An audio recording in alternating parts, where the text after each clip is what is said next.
You know, one thing that people will say, they'll go, okay, it's not that I can't get over my son's death. I'm over the death. That's yesterday. It's today right now. That's why I'm always smiling, because I have a lot to smile about.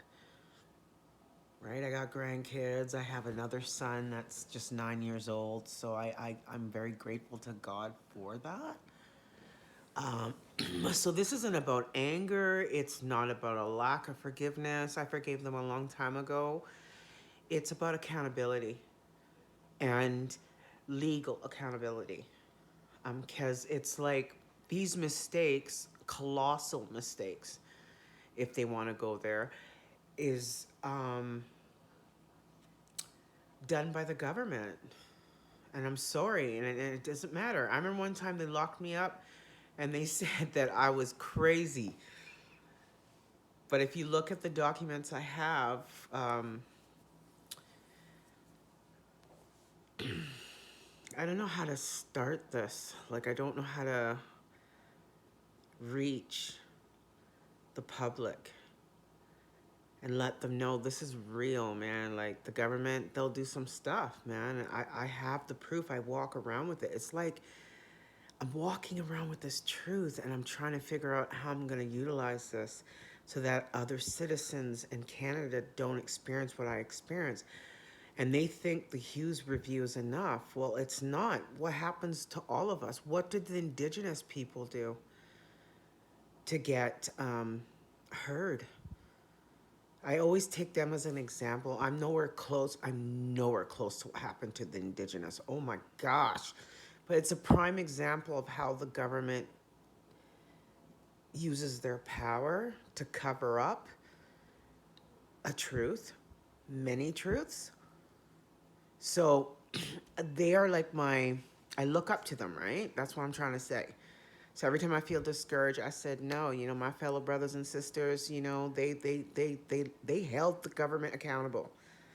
And I might not have a case that big or that colossal, because that was colossal. I mean, colossal, and it still is colossal, and they'll figure out it's even more colossal. These people, but they held the government accountable with certain things. There's still more things to come. And I look up to them for that because they are my brothers and sisters. I feel like, as a black person, I'm going to say it, because we are the ones that are looked down on the most in society. I'm 51. That's what I've witnessed. That's what we all talk about. And that's where it's at, right? But I'm not going to sit there and use that as an excuse in my life. I do see it happening, but I'm not using it as an excuse. Um, so it's just amazing. When you're dealing with the coroner, you have to really have your ducks in a row. Um, because uh, you could lose your life, man. It's just point blank. Okay. And I love my life. Okay. So it's like I'm studying and I'm like, what is it that I'm missing here? Because you have to remember, I'm not this intelligent thing, right? Right? So I'm just like, what am I missing here? What is it that Rumpelstiltskin? That's what I keep telling myself.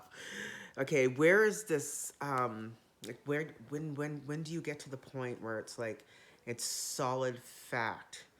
I know I have solid fact in my documents, but how do I apply this to the law so that they can go to prison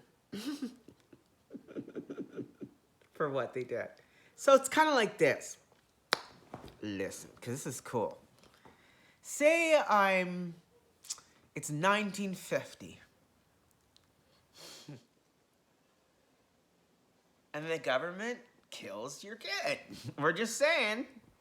And we're just saying that they were put into a scientific experiment that was radiation applied to the brain, and that radiation accelerated his mental abilities to a point he had brain injury. Obviously, because I have the documents, it says brain injury. Okay. Before he died, he had brain injury, and I was not let known of it. The Ministry of Children and Family Development had my son in their care when my son died, and when he brain injury, it's sitting right there. The reason why I'm doing this is because it's like justice is justice, and when you stand up for justice, you're helping your fellow human beings, because laws get established, and it protects your fellow human being. Because what happened to me was atrocious. What happened to my son, atrocious. What happened to my daughter, she was being molested in a foster home with objects being pushed up her anus. I'm sorry, I'm going to tell everybody. It's not because I can't get over it. I'm over it. I really love life. I can't even explain. I want to put some videos on here about how beautiful where I live is. But I love life. I enjoy it. But this is about accountability. Okay? So what I'm going to do now is just give you a demonstration. Say it's 1955 and they took my son into foster care and put him into scientific experimental research. He got brain injury. They continued to do it even after the brain injury. They started it after the brain injury, actually. The radiation, high levels of radiation applied to his brain. The scientific experimental research. Capital CNS 4023. And you can't look at what they found now in 2025, because that has to be revised to according to the law, because it's scientific research, and a lot of our money goes into that in Canada, right? I mean, a lot of our money goes into that. And so this research, you have to look it up at the date of when it was happening. So it's 2006, capital C, capital N, capital C. I can't remember. But it's an interesting. I said it before, but it's a 0423. That's what it is. 0423. Yeah. ACNS capital 0423 is the number of the actual research, and you have to look up 2006, and you'll see what that research was all about. The fact that my son had brain injury, that should not have happened, and it's not like I have to dig up his body and find out. I have the documents. Okay, like come on. And I was told that there are 3,000 documents for my son that I have not seen yet. Like, how ugly does this get?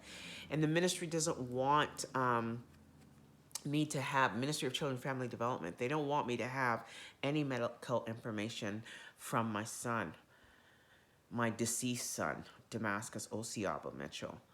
I'm really excited to see how this goes.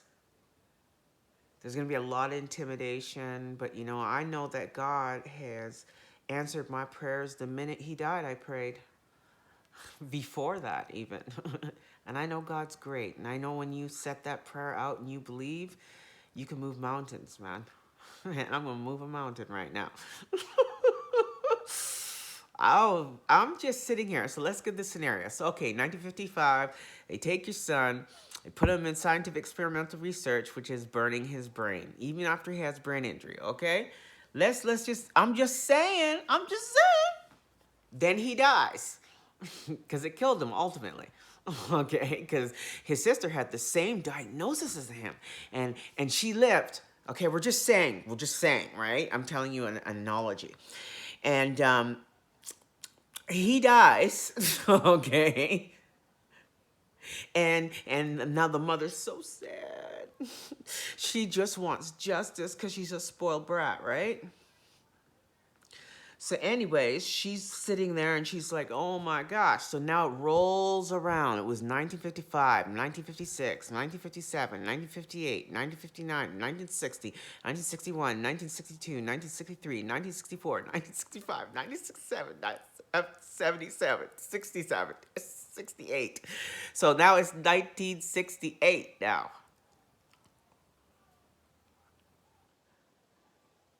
Does that murder go away? Or does it stay put? Do we hold the people for the murder accountable? Because that's straight murder. Or do we fight against the grain? Like what is, for me, it's about the law. And I want the law to be followed. So this is why I'm documenting it right now. So it's really late. It's like almost 11.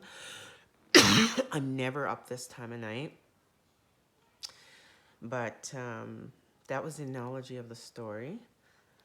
And I'm going to tell you what happens in law. It don't matter if you had a crime that happened 60 years ago. If you did the crime, you do the time. Okay. Night, y'all.